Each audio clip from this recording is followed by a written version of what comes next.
Have you ever had the chance to take apart and put together an AK-47? I did. As a matter of fact, it was a requirement in the obligatory beginning military class in high school.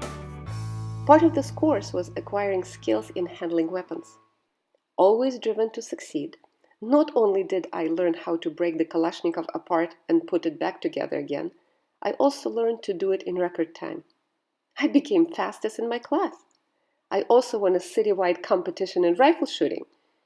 I wish we had cell phones with built-in video cameras then. I would have loved to share it with you. Back in the USSR, you don't know how lucky you are.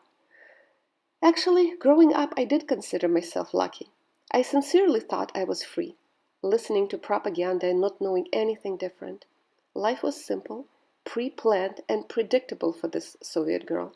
Not many choices available or allowed, yet it was a happy childhood. My friends and I didn't think of it as being unique. It was normal to us. I began teaching mathematics at a public school when our country was still the USSR. I distinctly remember a teacher meeting before Easter. A few teachers were assigned to go to a local church, one of only a few that were conducting Russian Orthodox services. These teachers were supposed to spy on any of the school students who would come to church and report them to the authorities. A few years later, after the collapse of the Soviet Union, people were not persecuted for expressing their faith any longer. As a matter of fact, I was invited to recite a prayer in one of the magnificent cathedrals in Kiev. There I was, wearing a Ukrainian costume, candle in my hand, reciting these very words, and it was my first public prayer. I was raised as an atheist. In my home, we didn't talk much about God. We didn't pray together. My father was a member of the Communist Party. In college, I took a course in scientific atheism, and being a good, straight A student, I got an A. That was a very laughing point when I was being hired at the Christian schools here. Because I had...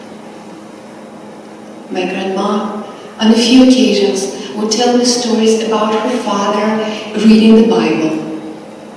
And she always told me, it was this big, thick book with very fine writing, and Grandpa would sit at the table after dinner and he would read his Bible. That Bible didn't survive.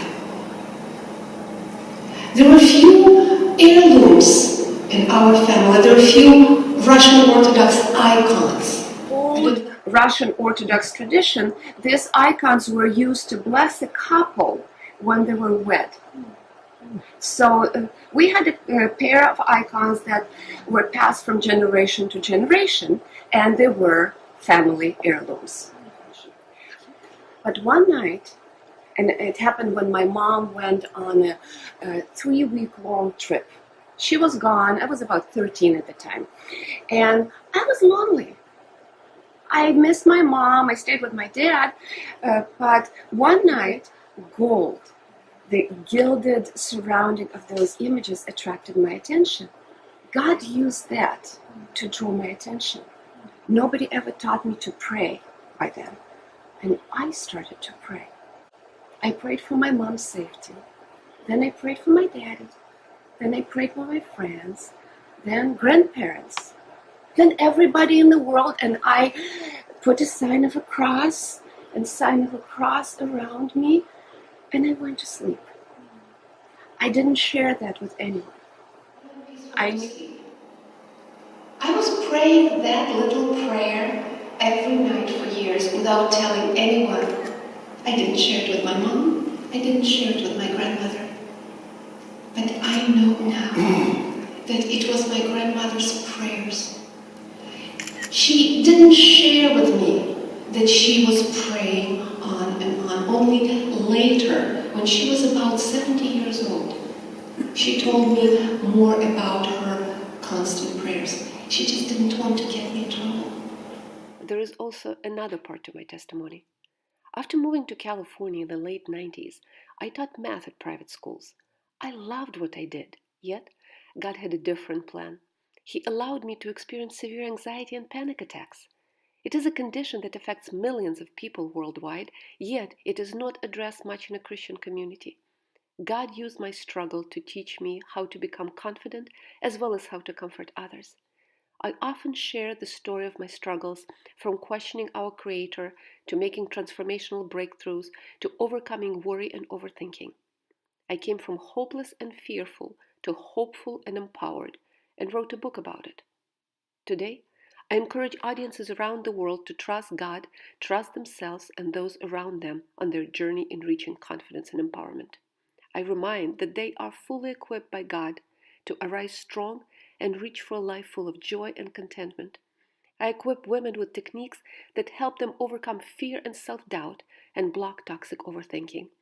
I give useful tips on overcoming stress to live confidently, joyfully, and on purpose. And so many of us are so fearful. It's scary. It's scary to live out there being afraid that other women will judge you and they will say something about you. But when you really think about it and write it down, all our fears, you're absolutely right, they diminish.